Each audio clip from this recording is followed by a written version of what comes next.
logo que eu me converti, foram 3 coisas que Deus me deu. E uma delas foi paixão pela volta de Cristo. E eu era adolescente. E o Senhor sempre falou comigo. E eu tive, logo no início da minha conversão, eu tive uma experiência de arrebatamento. E Deus me fez uma promessa, que eu estaria viva no grande avivamento, antes da sua volta. Então, eu sei que nós estamos às portas de tudo que está acontecendo. Eu tenho gastado muito tempo, ou melhor dizendo, não é gastar, é ganhar tempo, falando da volta de Cristo. Parece que muitas pessoas esqueceram de falar desse assunto, e hoje nós temos algumas pessoas negando, né, dizendo que não vai ter o arrebatamento.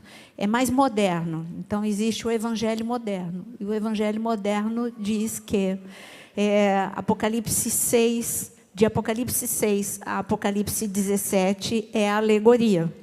Então, mas como eu não sou do evangelho moderno, eu sou do evangelho que é desde sempre, porque a palavra de Deus não muda, ele é o mesmo ontem, hoje e eternamente, então eu digo, Jesus vai voltar. Amém? Eu amo falar sobre escatologia, é um dos meus assuntos preferidos, e principalmente agora que nós somos uma geração que estamos vendo tudo acontecer, em todos os âmbitos. Nós estamos vendo tudo que foi anunciado pelo Senhor na igreja, no meio da igreja, os sinais no meio da igreja, os sinais na sociedade, na geopolítica, em todas as instâncias.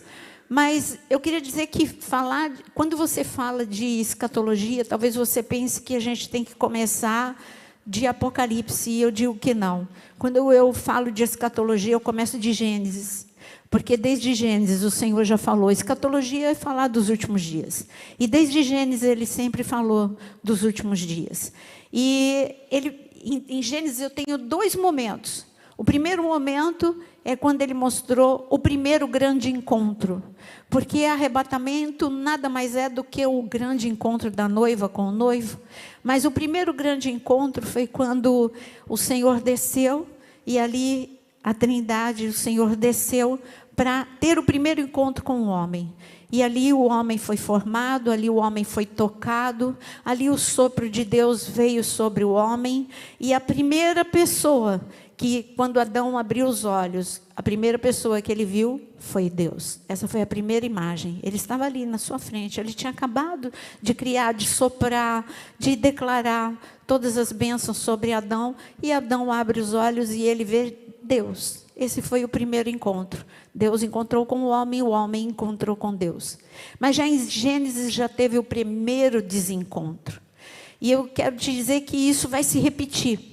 Esses encontros e desencontros vão se repetir na história da humanidade. Mas o primeiro desencontro, você sabe que foi Adão e Eva e o pecado. E no momento em que eles iam ser expulsos do Éden, ali nós já podemos dizer que foi o primeiro anúncio de escatologia, quando o Senhor anunciou que a serpente seria pisada pelo descendente. Então, isso já é escatologia, já fala dos últimos dias. Porque não é só quando Jesus pisou na cruz do Calvário, mas é quando ele vai derrotar definitivamente, lançando no lago de fogo, de enxofre. Então, ali já estava sendo dito algo que os homens não entenderam. E quando a gente vai pelo Antigo Testamento, nós temos livros tão atuais como Daniel, Zacarias. Quando você pega Zacarias, você vê cumprimentos proféticos. Se você pegar um avião e você vai e para lá em Tel Aviv, lá em Israel, você está simplesmente vendo o que já tinha sido anunciado em Zacarias 12, quando o Senhor falou que Jerusalém voltaria a estar, Israel voltaria a estar na sua própria terra, e que Jerusalém seria no próprio lugar, em Jerusalém mesma. Essa é a palavra que Deus já tinha anunciado, já se cumpriu. Então nós vemos, e você sabe que tanto Daniel, quanto Zacarias, quanto Malaquias, fala dos últimos dias. Falar dos últimos dias, eu precisaria falar de todos esses livros, mas eu prefiro ir para o Novo Testamento e ouvir Jesus, porque é claro que ele é a palavra e é ele que estava anunciando em Daniel e em Zacarias, mas eu quero levar você a ouvir Jesus quando ele fala em Mateus capítulo, eu gostaria que você abrisse comigo, em Mateus capítulo 22, Mateus capítulo 22. Algumas parábolas falam, e nós vamos falar dos sinais que estão acontecendo.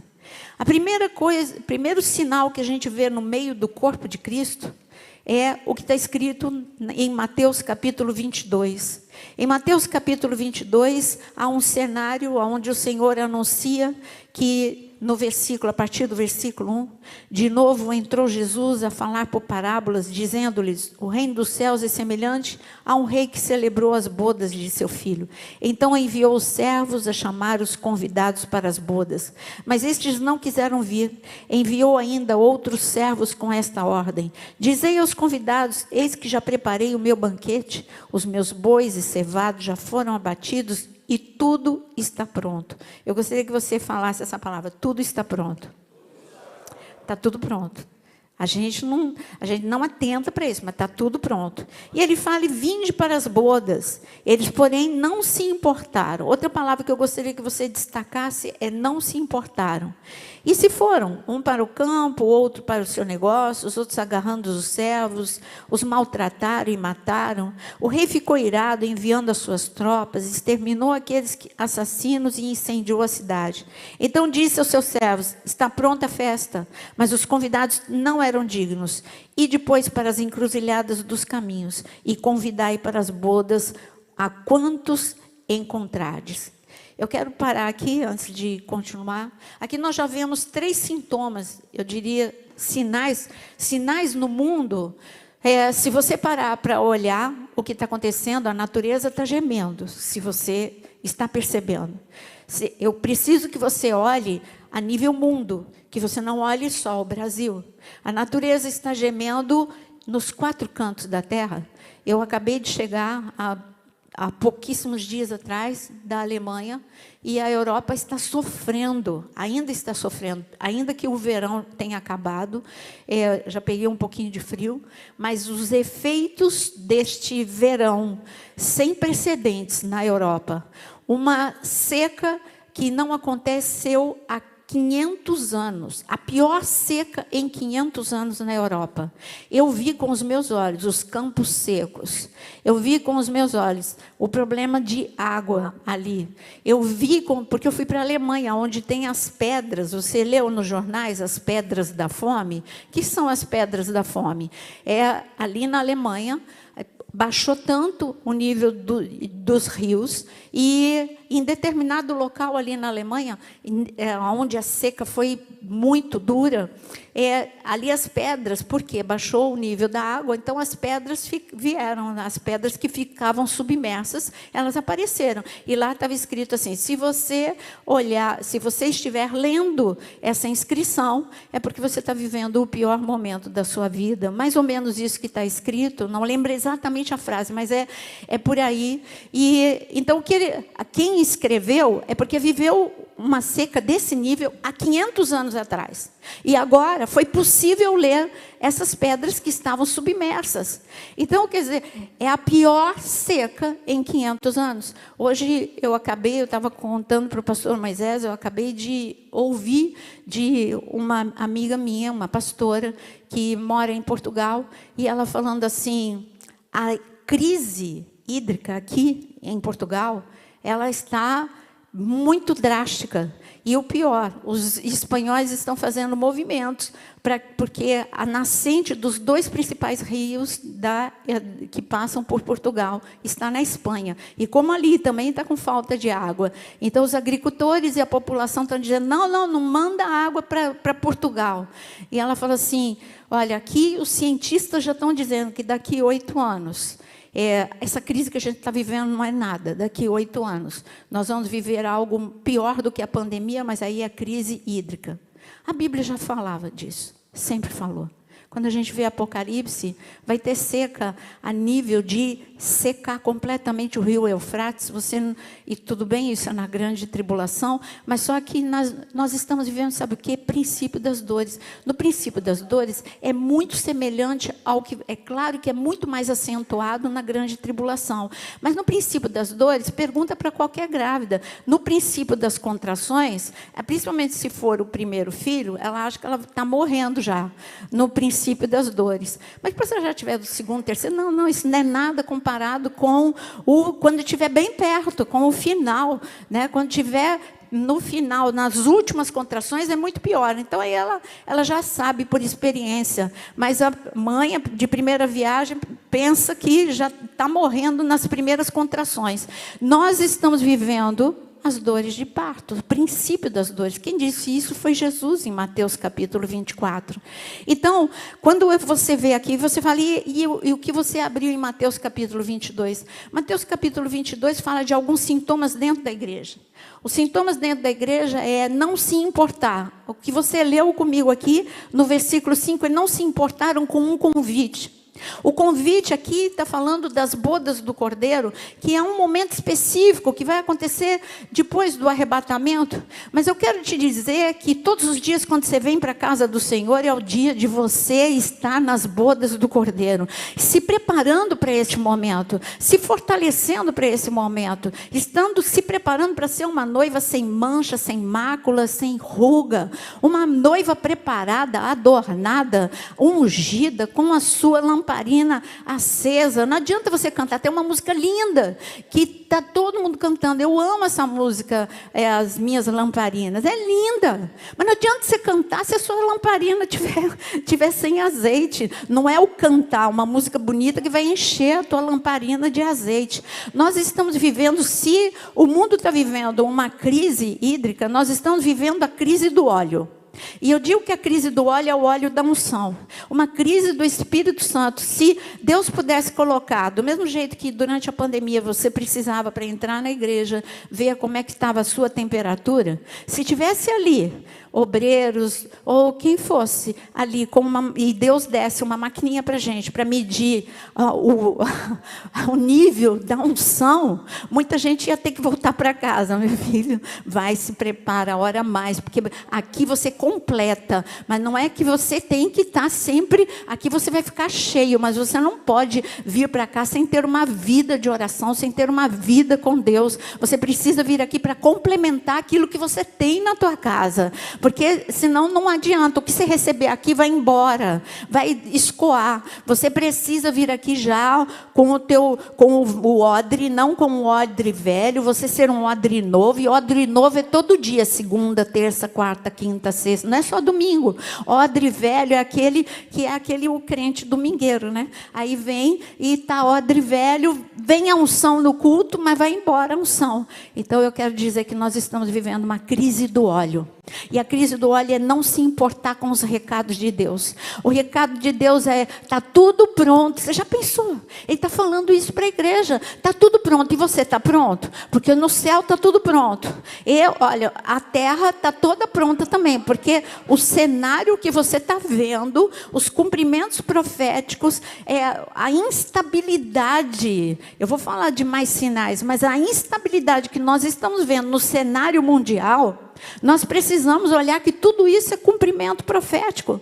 Quando eu olho, eu estava falando também para o pastor Moisés, tem muita gente que confunde Ezequiel 38 com Armagedon. Ezequiel 38 é para agora. Ezequiel 38, se você olhar país por país, é o jornal de hoje. O líder em Ezequiel 38 é a Rússia.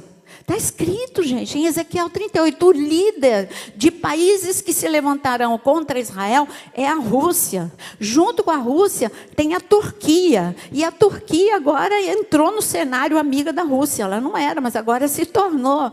E os países, muitos países do norte da África e muitos ali do leste europeu e muitos do Oriente Médio. Só isso que vai participar. É o que está escrito em Ezequiel 38. 38. É uma guerra localizada. E parece que há uma anestesia no meio do povo, não entendendo, esquecendo Ezequiel 38. Eu fiz uma live mostrando os países com o nome hoje, os países que estão escritos ali. Ali se destaca o Irã.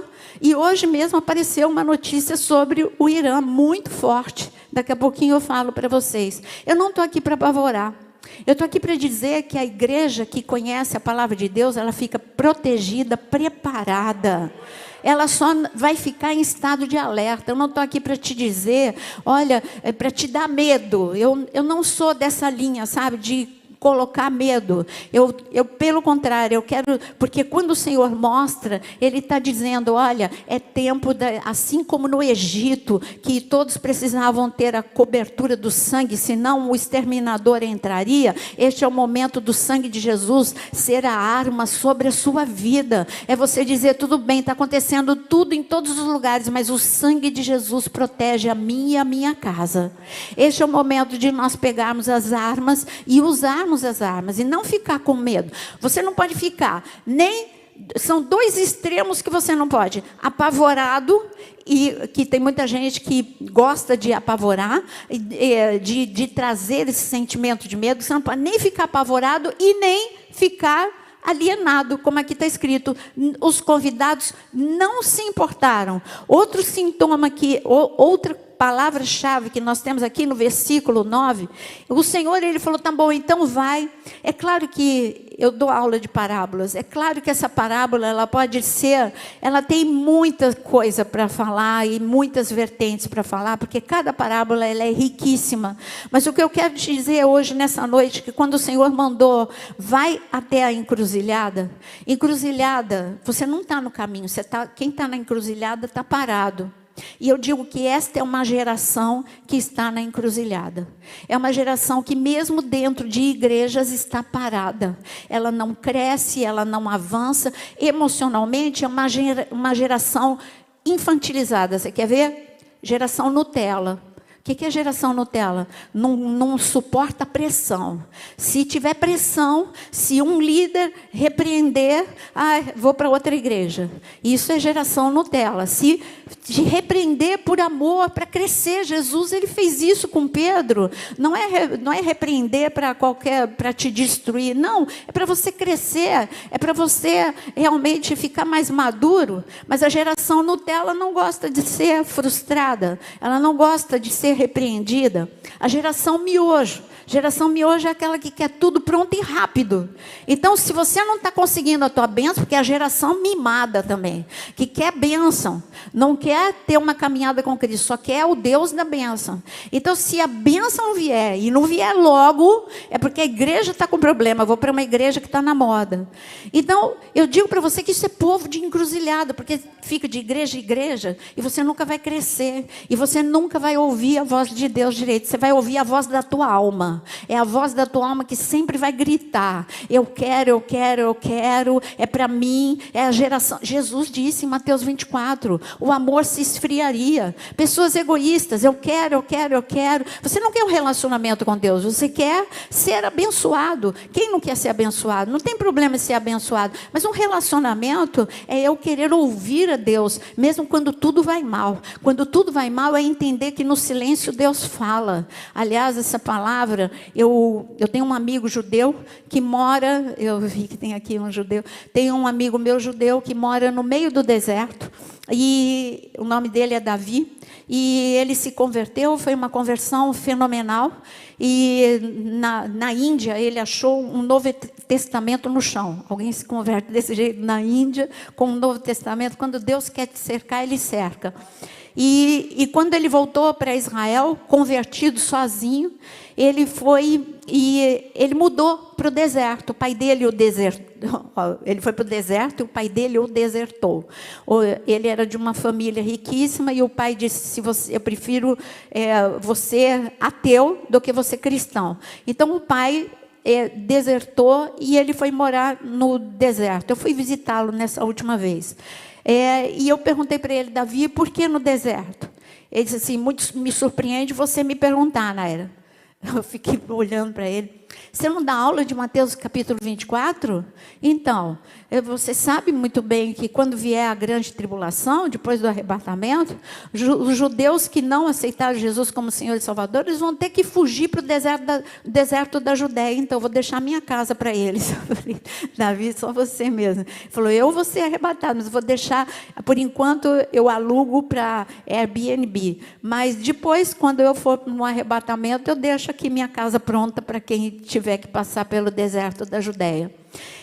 Você pode achar estranha essa atitude, mas é de quem realmente se converteu e está acreditando, isso aqui vai acontecer, isso vai acontecer, e o meu povo, se não se converter a tempo, meu povo vai sofrer. Então ele tem uma mente, é para hoje, é para agora, ele não tá como muitos negando, não vai acontecer, e eu digo para você, vai acontecer.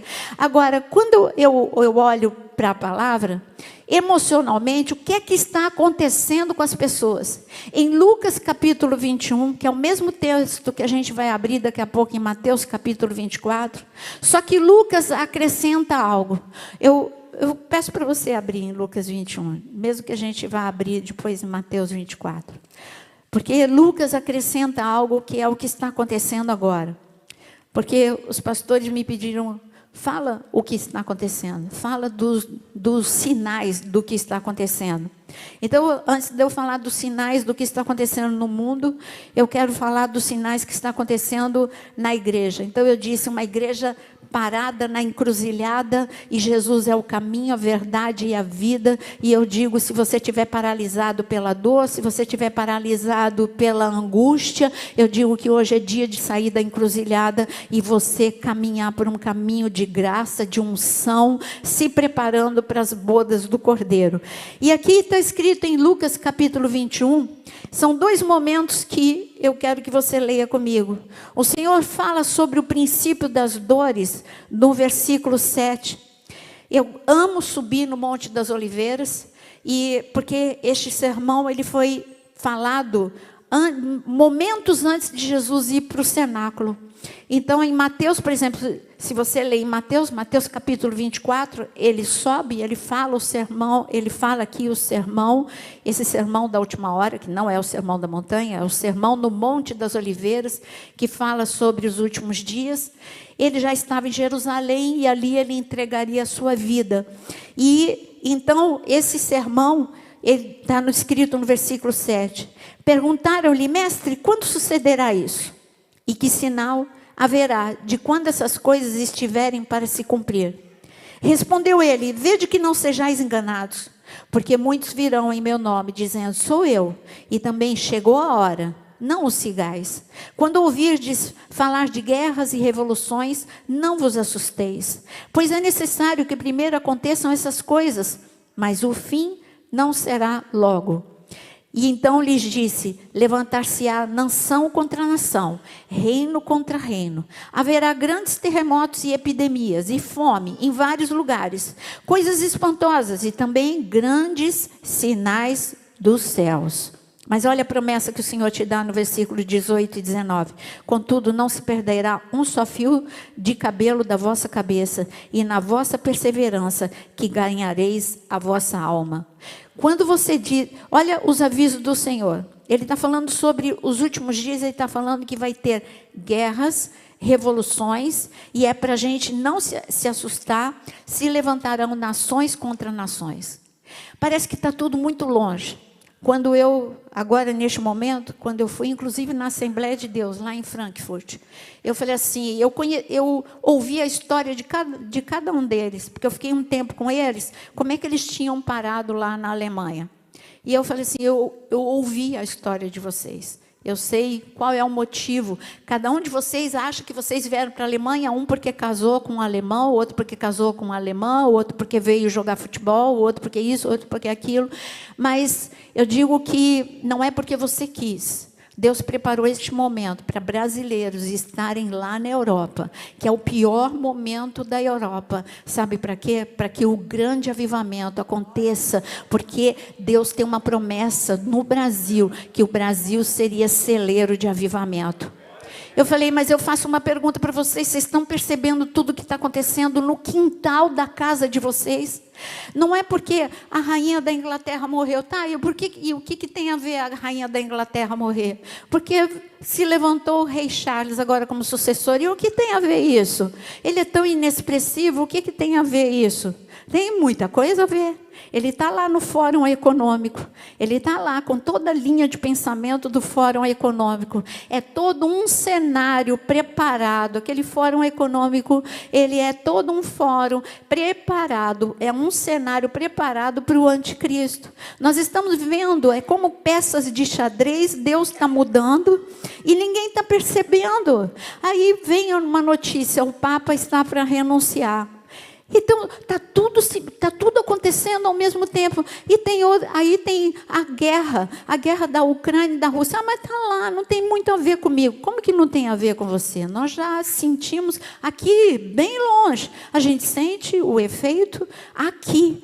Quando está faltando medicamentos, está faltando insumos, está faltando tantas coisas por efeito da guerra. Agora, a Europa, eu falei para eles, está tudo acontecendo no quintal de vocês. Vocês não estão percebendo que o negócio não é Rússia e Ucrânia? O negócio é que a estátua de Daniel já está se cumprindo, porque aos pés, a estátua de Daniel, Deus contou a história para Daniel, a história da humanidade, da Babilônia até os últimos dias. Nós somos, quem crê que nós somos a última geração, que nós somos os últimos trabalhadores? Então, se você crê, você acredita que você está no período que é o pé da estátua de Daniel? Agora eu faço uma pergunta para você. O pé da estátua de Daniel, ela está, que não é chamada de estátua de Daniel, porque Daniel teve a revelação. Quem teve o sonho foi Nabucodonosor. Mas o pé da estátua de Daniel é o único local na estátua que tem 2 tipos de material. Quem lembra quais são os 2 tipos de material na estátua de Daniel? Tem o barro e tem o ferro. Aí você olha, você fala assim, tá, e o que é que está acontecendo? Olha, eu não sei se você não está enxergando que o mundo está dividido em 2. O mundo hoje é o oriental e o ocidental.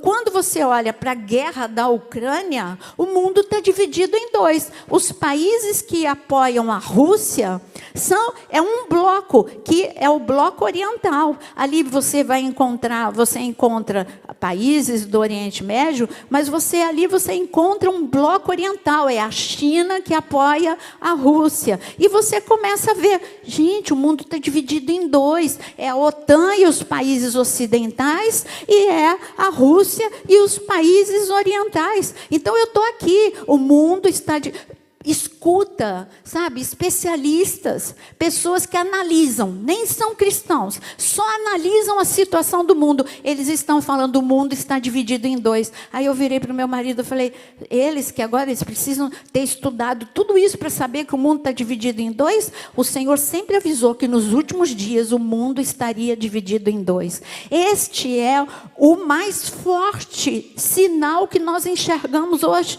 A estátua de Daniel se cumprindo. Nós vemos com os nossos olhos e nós sabemos, nós somos os trabalhadores da última hora. E por que na parábola dos trabalhadores da última hora, nós recebemos tanta a recompensa, o galardão, a gente vai receber tanto quanto os primeiros trabalhadores, Abraão, Moisés. Eu acho que Abraão vai olhar assim para a gente. Eu calculo que Moisés, Abraão, e eles vão olhar para a gente e falar, Deus, eu morei no deserto, fui fiel, eu não tinha ar-condicionado, eles tinham ar-condicionado. Eu tinha que andar, eles têm carro, eles têm avião. Paulo talvez aponte o dedo e fale assim, quantas viagens eu fiz em cima de animal, e em navio, e sofri.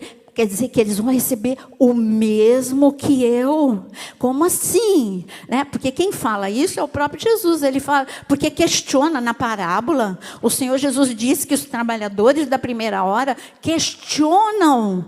Por que os trabalhadores da última hora vão receber a mesma coisa? Mas o Senhor disse, cabe a mim isso, não é com você, eles merecem. E por que nós vamos merecer? Porque nós somos a geração que está enfrentando tudo ao mesmo tempo, fora o espírito do anticristo que já está. Você não está vendo na política do nosso país? Nós já estamos vendo o espírito do anticristo, não é só na Europa, em todo o mundo. Nós estamos vendo hoje, os nossos valores estão sendo atacados. Quando eu digo os nossos valores, a gente não tem mais liberdade para falar, porque nós somos transmitidos. Então, quando nós falamos coisas que estão na Bíblia, pessoas vão querer proibir a gente, vão querer jogar pedra. Jogar pedra não é nada, mas calar a nossa voz, fechar a igreja, ou trazer multa, ou fazer isso, ou fazer aquilo. Então, o que eu quero te dizer, nós estamos acostumados.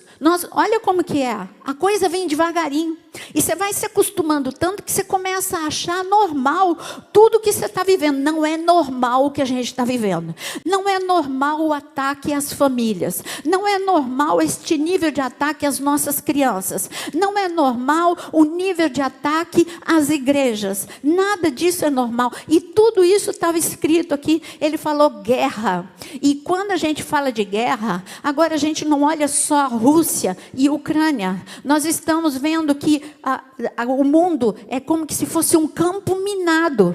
A notícia que eu disse é que agora o Irã disse que vai responder à altura à Ucrânia. Peraí, como é que o Irã entrou agora nessa guerra? Porque a Ucrânia, quando foi agora no porto de Odessa, vieram drones e atacaram o porto de Odessa. Sabe de quem que eram os drones? Iranianos. Então, quando a Ucrânia viu que os drones eram iranianos, ela foi ela tomou uma medida. Então, os diplomatas vão sair daqui. Aí os iranianos falaram, vamos responder à altura. Gente, um país que já está sendo atacado pela Rússia, agora vem o Irã e diz, vamos responder à altura. E aí você fala, mas peraí, está todo mundo contra a Ucrânia? Não, não é a Ucrânia o alvo é Israel.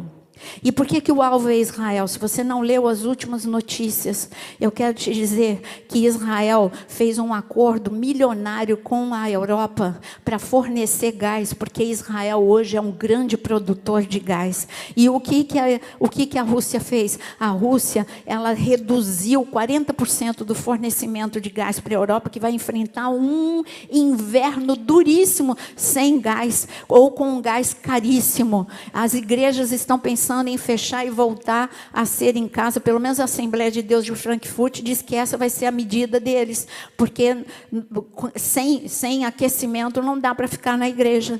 Então, gente, olha a instabilidade que a gente está vivendo. O Brasil é um país que se a gente não tomar cuidado, a gente fica alienado, porque nós não estamos ali naquele epicentro. Então, olha, eu tenho uma igreja no Japão. 3 milhões de pessoas no Japão, que é um país desse tamanho, foi evacuado por causa do tufão que passou ali. Isso foi a semana passada. Ao mesmo tempo, um terremoto de mais de 7 pontos ali no México. Tudo ao mesmo tempo. A natureza está gemendo. A política é o que o Senhor falou aqui. Os países estão assustados. Ele falou, não se assuste. Repete essa palavra comigo, não se assuste. Jesus falou, não se assuste, porque o mundo vai ficar um campo minado. Quando que há 2 anos atrás, há 1 ano atrás, se eu dissesse para você de guerra, você estava só preocupado com o que está escrito aqui. Aqui está escrito epidemias. Você estaria só preocupado com a pandemia. Então você não estaria ouvindo, mas agora o Senhor está falando aqui, ó, o versículo 11. Grandes terremotos. Os supervulcões, eles estão, a qualquer momento, entram em erupção. Essa é a previsão de cientistas. Haverá grandes terremotos, epidemias, fome em vários lugares. Quando a gente fala de fome, a gente pensa de África, de Brasil, país de terceiro mundo. Mas é claro que Jesus não estava dando um aviso para aquilo que é previsível. Ele estava dizendo de um aviso para aquilo que é imprevisível. Então, por causa da guerra, está faltando trigo lá na Europa. Está faltando, e por causa da seca, a plantação foi dizimada. Então, nós não estamos falando de fome em países de terceiro mundo. E aí, o que a gente faz? A gente só precisa saber de uma coisa. Número 1, Jesus está voltando. Segunda coisa, o que é que eu estou fazendo nessa história toda? Como é que eu estou me preparando? Eu vou perder esse grande encontro? Você viu que em Gênesis, tudo é uma questão de encontro com Deus. Gênesis foi o grande encontro e Adão teve o desencontro.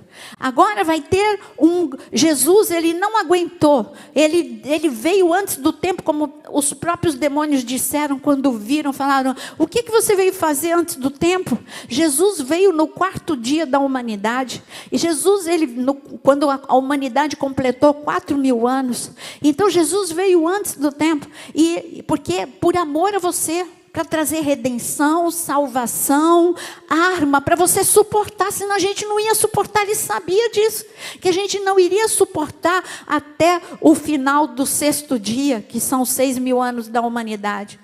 Eu não sei se você acompanha, eu amo acompanhar, eu amo cultura judaica, para entender profecia. O ano passado foi Shemitah. Shemitah é o ano sabático. O ano sabático, ele sempre no ano sabático, eu não tenho tempo aqui, mas sempre no ano sabático, sempre acontece alguma mudança no mundo. Assim aconteceu, foi no ano sabático que a guerra dos 6 dias aconteceu e muitas outras coisas aconteceram em ano sabático. O que tem a ver comigo, eu não estou aqui para te judaizar em nada. Eu só estou para dizer que Deus, ele tem marcações de tempo. Deus, ele fala conosco ele mostra através de estações. Você quer ver como ele fala com a gente? Através de estações proféticas? Jesus, ele veio na primavera. Jesus morreu e ressuscitou na primavera de Israel. E não estou falando da nossa primavera, na primavera de Israel. E quando ele morreu e ressuscitou, ressuscitar, fala de quê? O que a primavera te lembra? Vida, florescimento, alegria. Então, essa é a ressurreição, tempo de ressurreição, primavera. O Espírito Santo foi derramado na festa de Pentecostes. Pentecostes em Israel é no verão. Verão fala de aquecimento, calor, o fogo do Espírito Santo. A festa dos tabernáculos, que agora no tempo, no outono lá em Israel, fala de maturidade, é a colheita de todos os frutos, é a colheita completa. E eu digo que este é o nosso momento. Jesus é o encontro, é o outono, é a maturidade sobre a igreja, é quando a trombeta vai soar e virá a grande colheita antes do arrebatamento, que é o grande avivamento, com um grande número de pessoas se convertendo. Vai ser pouco este templo, porque no tempo do grande avivamento ninguém precisa pregar, a gente vai estar aqui, vai estar cantando o coral e as pessoas virão. É só você analisar como é que foi. As pessoas confundem avivamento com sensações. Não, avivamento é arrependimento, avivamento é conversão em massa. Isso que é avivamento. Não busque sensações, busque o que a palavra fala de avivamento. Quando eu olho para um avivamento no tempo de John Wesley ou de qualquer outro avivalista, eu vejo pessoas se convertendo. Se você for ali no YouTube, se você, deixa eu lembrar o nome, oh meu Deus, agora eu esqueci o nome, mostra os grandes transformação. Você digita vídeo transformação, avivamento, e você vai ver avivamentos da idade moderna agora, o que aconteceu na Guatemala, no Alasca, nos últimos anos, e você vai ver que é mudança até na sociedade, porque é uma conversão em massa. Se preparem para isso, porque você é canal de avivamento de Deus nessa geração. Você é o grande avivalista de Deus, mas você pode estar morno, frio ou dormindo. Este é um grande... A gente olha, aí você fala, o que é que está acontecendo no mundo? Já falei, eu poderia ficar aqui a noite toda falando de coisas que estão acontecendo no Brasil, na Europa, na Ásia, na África. tudo o que está acontecendo e que é cumprimento profético. Hoje, quando você bate os olhos no versículo 11 e você vê epidemia, você fala, Senhor, aqui está escrito epidemia, mas aqui nós já vivemos a pandemia. A pandemia é algo muito mais drástico. E eles estão preparando a gente para coisa pior, mas do mesmo jeito que você sobreviveu, você está aqui, eu digo que você está sendo guardado, porque o grande momento, Deus precisa de você. Ele precisa de você vivo, guardado, protegido, para ser o grande avivalista, assim como ele guardou Moisés, porque ele precisava de Moisés para ser o canal, para tirar o povo do Egito. Ele precisava de Arão, ele precisava de Miriam, ele precisava de Josué, ele precisava de Caleb. Aquela era toda uma geração condenada à morte. Moisés não podia estar vivo. Os meninos deveriam ter morrido. Ele deveria ter morrido, mas ele era um improvável de Deus. E eu digo, você é um improvável de Deus. A tua família é um improvável de Deus. E eu digo que você pode viver tudo isso que está acontecendo, guardado e protegido, se você entendeu o que está acontecendo. Se você entendeu o que está acontecendo, você vai dobrar a tua vida de oração. Se você entender o que está acontecendo, você mesmo vai pegar, assim como eu tinha, neste momento de pandemia, tinha lá, né, com o neto, com tudo, eu logo nem peguei mais o termômetro, e por ter a igreja também, aí, o termômetro aquele mais fácil, né, o do revólver. Então, eu coloco em você mesmo, fala, Senhor, me diz qual é o nível da minha unção que está sobre mim, da unção que está. Olha, eu vivi um tempo de muita miséria. E o meu pai, ele me levava para a faculdade, e porque ali tinha tido um momento muito difícil na minha universidade. Tinha um vândalo que estava invadindo. Eu estudava na USP, e várias meninas tinham sido violentadas. E a partir do dia que meu pai descobriu isso, ele disse assim, você não vai mais sozinha de ônibus, porque eu chegava escuro ainda na faculdade. Eu falava, pai, mas se eu não vou sozinha de ônibus, como é que eu vou? Ele falou assim, eu vou te levar. Aí a vergonha, né?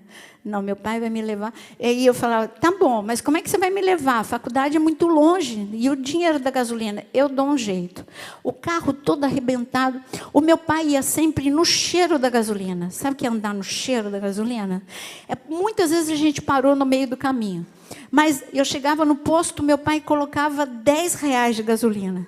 Eu falava, pai, a gente não vai chegar. Eu morava muito longe. A gente não vai chegar. Não, vai chegar. Por quê? Porque para eu ir para a faculdade, tinha descidas e tinha subidas. Nas descidas, o meu pai ia na banguela.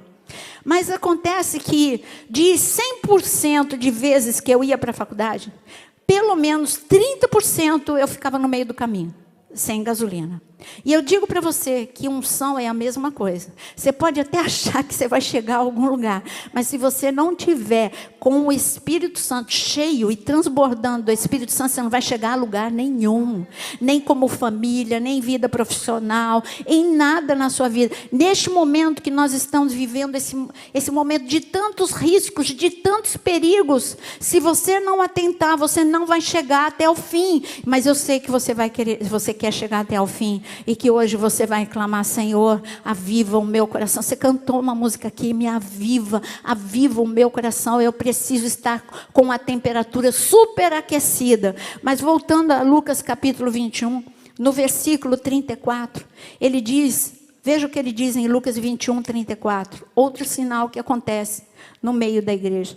Ele diz o seguinte, acautelai-vos por vós mesmos. Então, ele está mandando você cuidar da sua própria vida, está vendo? Não sou eu que estou falando, é Jesus. Acautelai-vos por vós mesmos, para que nunca vos suceda que o vosso coração fique sobrecarregado com as consequências da orgia, da embriaguez, das preocupações deste mundo, para que naquele dia não venha sobre vós repentinamente como um laço, pois há de sobrevir a todos os que vivem, olha como esse aviso é para hoje e para agora, versículo 35, pois há de sobrevir a todos os que vivem sobre a face de toda a terra. Vigiai, pois, a todo o tempo, orando, para que possais escapar de todas as coisas que têm de suceder e estar em pé na presença do Filho do Homem. Gente, aqui é muito aviso para só 2 versículos. Primeiro, ele está dizendo que os últimos dias são dias de muito pecado. Alguma dúvida sobre isso? Muito pecado. É o que nós estamos vendo. Coisas que nós nunca acreditamos. Se alguém contasse para a gente há 10 anos atrás que nós estaríamos vendo este nível de abominação e de pecado no meio da sociedade, você não acreditaria. Porque você diria, não, isso é só para a pessoa que está muito longe do caminho de Deus. Mas hoje a gente vê isso muito perto de nós. As coisas que... Eu não sei vocês que têm criança, mas as coisas que eu tenho que preparar o meu neto e o que ele me conta, eu tenho que orar pela vida dele o tempo todo e preparar a mente, as emoções e a vida espiritual dele o tempo todo.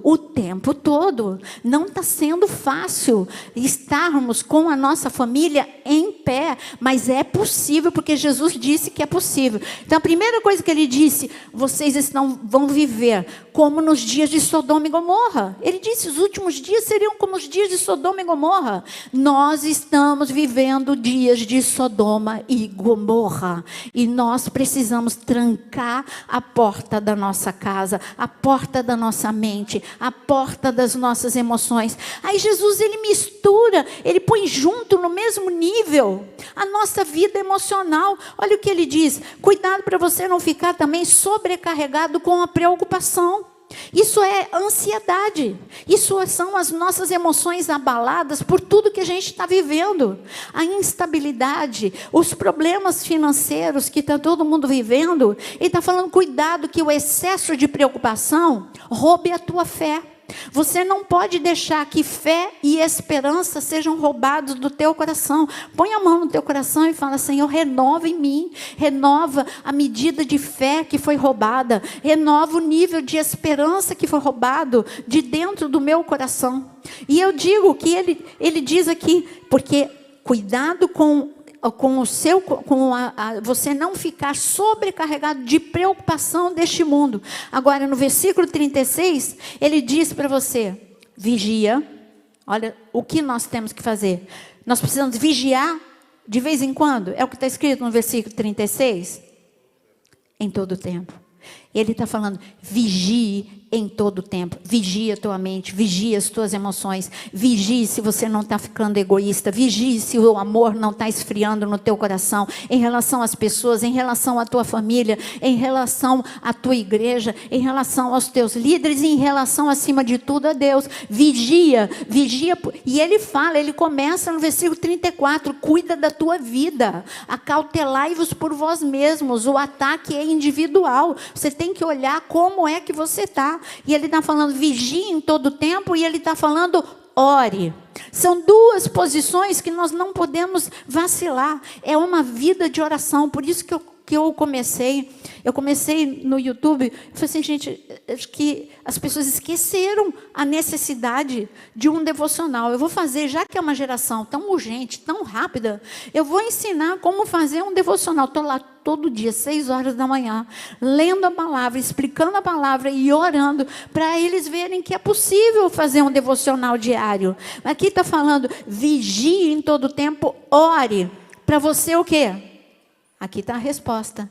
Para você escapar. Você quer escapar em nome de Jesus? Então, se você quer que a tua família escape, levanta a tua mão agora. Vamos orar agora. Porque o Senhor está dizendo, vamos orar para escapar de todas essas coisas que vão suceder e para você ficar em pé. Senhor, olha essas mãos levantadas. Senhor, nós estamos orando agora. Orando, Senhor, pelo nosso país. Nosso Senhor, semana que vem, Senhor, é o tempo da eleição, e a nossa nação precisa escapar, Senhor, a nossa nação precisa ser protegida do pior momento, em nome de Jesus, Senhor. Nós queremos orar agora por cada família família aqui representada, famílias que vão escapar do ataque, Senhor, furioso da última hora. Nós vamos ficar em pé, as nossas casas vão ficar guardadas, as nossas casas vão ficar, Senhor, totalmente blindadas pelo sangue de Jesus, pelo poder do sangue de Jesus. Poupa-nos, Senhor, guarda-nos, Senhor, mantenha-nos, Senhor, em pé até a sua volta. É o que nós clamamos em nome de Jesus, em nome de Jesus. Amém? Olha, eu falei de Lucas capítulo 21, o mesmo texto em Mateus capítulo 24, se eu tivesse tempo, a gente ia ver versículo por versículo, porque Mateus 24 fala do dia que você está vivendo hoje, agora, século 21, é o que está no jornal. Eu falo para os meus alunos, sabe o que você deveria fazer? Ficar com a Bíblia na sua mão direita, e na sua mão esquerda, seja o que for, telefone, mouse, ou da forma que você lê as notícias, ou com os seus olhos na televisão, e você olhar que a Bíblia, como Billy Graham sempre disse, a Bíblia é mais atual do que todos os jornais. Eu fico espantada quando eu vejo os detalhes de Ezequiel 38, o cenário todo, e eu estava falando, mas o que tem a ver? Como é que essas nações vão se levantar? Porque a Rússia já se levantou, já dividiu o mundo em dois, e agora a Rússia com raiva de Israel, porque Israel está fazendo negociação, já como eu disse, já fechou um contrato milionário com a Europa para fornecer gás, não conseguem esse inverno, mas estão se preparando para o próximo ou para o outro inverno, e agora a Rússia falou, bom, está saindo das minhas mãos, era eu que dominava. Então a Rússia vai levantar todos os países que odeiam Israel para atacar Israel, como está escrito lá em Ezequiel 38. Quem vai liderar é a Rússia. Motivo da Rússia, econômico. Motivo dos outros países, religioso, como sempre. É simplesmente o ódio a Israel. Então, se a gente está vendo isso se cumprir debaixo dos nossos olhos, nenhuma outra geração viu isso se cumprir, é porque nós estamos vivendo dias de muita emoção. Não é para ficar com medo, como eu disse, é para você ficar emocionado. Jesus está voltando e grandes coisas vão acontecer, multidões vão se converter. Eu preciso me levantar como Pedro se levantou para falar para 3.000 pessoas, para que muitos venham, porque a glória da segunda casa é maior do que a da primeira. Nós vamos viver grandes coisas. Eu quero dizer para você que em Mateus, eu sei, eu estou olhando o horário, mas Mateus capítulo, eu gostaria só que você abrisse Mateus capítulo 25, que são 3 sintomas. Mateus capítulo 25. Mateus capítulo 25, a parábola das 10 virgens. Eu quero destacar só 2 versículos aqui. Não dá tempo da gente ler inteiro, mas você sabe que as 10 virgens, elas saíram para se encontrar com o noivo. E eu digo que as noivas, aqui quem já casou, levanta a mão. Você marcaria o teu casamento à meia-noite? Noivas. Sim ou não? Quem marcaria meia-noite? Levanta a mão. Ninguém, né? Porque a própria noiva ia estar com a maior cara de sono, os convidados também, o noivo também. Isso não é hora de marcar casamento. Então a noiva, essas 10 noivas, elas se prepararam para encontrar com o noivo, elas nunca pensariam que o noivo iria demorar. Elas achavam que elas iam casar um casamento romântico, no início da tarde, de manhã, em algum momento adequado. Mas o noivo demorou. E quando o noivo demorou, as 10 dormiram. Gente, você que já casou, o seu vestido ele fica direitinho quando você vai dormir? Aí as noivas deitaram, está escrito aqui, as 10 deitaram, as 10 dormiram, o vestido ficou amassado, e E o cabelo, ficou direitinho? Não, o cabelo ficou amassado também. Será que maquiagem, ou tudo que ela tinha se preparado, ficou direitinho? Ela tirou o sapato, quem é que dorme de sapato? Ela tirou o sapato aí, o salto, né? Então ela tirou o sapato, o vestido amassou, ela estava descalça, desgrenhada, cabelo todo amassado, todo descabelado. De repente ela ouve um grito. E o grito que está aqui, de repente, olha o que está escrito no versículo 6, Mateus 25, 6. Está escrito: mas à meia-noite ouviu-se um grito, eis o noivo sair ao seu encontro. Se você me perguntar que horas o corpo de Cristo está vivendo, eu quero dizer que todos nós dormimos. Todos nós. Porque o noivo, ele tardou, ele demorou para nós, para o nosso conceito. Eu me converti já ouvindo dizer que Jesus ia voltar. Então, para o nosso conceito, foi Jesus está demorando, mas eu nunca perdi a esperança. Mas não foi esse ano, não foi o outro, não foi. Talvez seja o meu neto que vai viver isso. Mas hoje eu sei que sou eu que vou viver e é você que vai viver.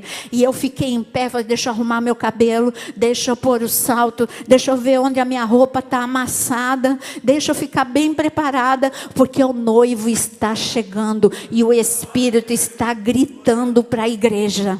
O Espírito está gritando, sair, igreja, ao seu encontro. Você está acomodada, você está na zona de conforto. Viver preparado. Como eu estou dando exemplos de Israel, porque eu vou muito para Israel. E eu tenho o pastor Moisés, ele conhece o Eli Bar Davi. Qual é a frase do Eli, pastor? Quando a gente pergunta para ele como que é viver num lugar da maior instabilidade do mundo, ele disse para a gente: eu vivo como se todo dia fosse o último dia. Ele falou, eu tenho certeza, porque o meu pai, o pai dele se converteu de uma forma espetacular, né, pastor? É um testemunho enorme, não dá tempo de eu falar aqui, mas o pai dele, no momento da conversão, ele teve duas revelações. Primeira revelação, Deus falou para ele, você vai estar vivo quando Israel voltar a ser nação. Isso ele falou com o pai do Eli em 1937 e 38. E de repente este homem está vivo e dentro de Israel. E o Eli, ele conta que ele só viu o pai dele chorando muito. Deus me prometeu, eu estou dentro de Israel. E Israel voltou a ser nação. Essa é a primeira parte do que ele prometeu para mim. A segunda parte, ele falou, é a tua geração, são os teus filhos que vão viver o arrebatamento. E o Eli está vivo, o Eli é filho dele. E o Eli sempre fala, quando a gente se despede, ele diz para a gente assim, se eu não te vejo aqui em Israel, porque ele disse, Israel a qualquer momento fecha as portas. Ele disse, se eu não te ver aqui em Israel, eu te vejo no arrebatamento. Ele tem certeza absoluta. Eu tenho essa certeza absoluta. Você precisa ter essa certeza absoluta. É o grito que o Espírito de Deus está dizendo, eis o noivo sair ao seu encontro. A igreja estava dormindo, mas a igreja hoje, alguns estão acordando. Eu tenho gritado, por onde eu vou eu falo, Jesus está voltando. Seja nas redes sociais, seja num púlpito de qualquer igreja, eu digo, o Senhor está voltando. E eu queria, nessa noite, eu queria dizer para você, é tempo da gente se preparar. E eu queria te fazer um convite para você ficar em pé neste momento. Eu vou ler antes de orar com você. Joel, capítulo 2.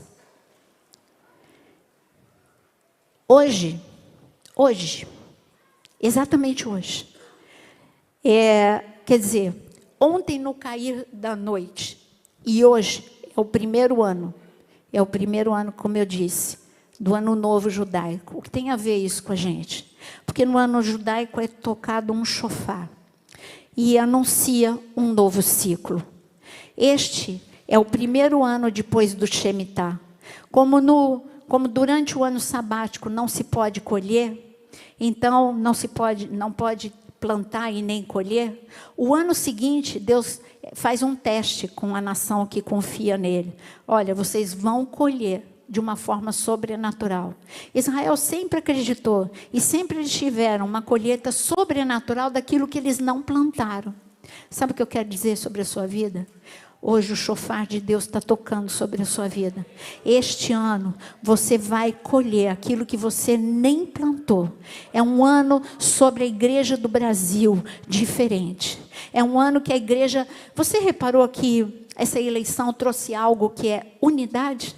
Esse movimento de todo mundo orar pelo presidente, de todo mundo clamar pelo Brasil, independente da denominação, isso já é um movimento de Deus sobre a igreja no Brasil. Esqueçam denominação, se unam e orem, porque é o que está escrito em Joel: toque a trombeta em Sião, os dias estão escuros. E depois ele diz de novo: toca a trombeta em Sião, reúnam-se, chorem, clamem e digam: Senhor, poupa o seu povo da vergonha, porque é tempo. E o Senhor diz que Ele vai ouvir essa oração e vai trazer restituição.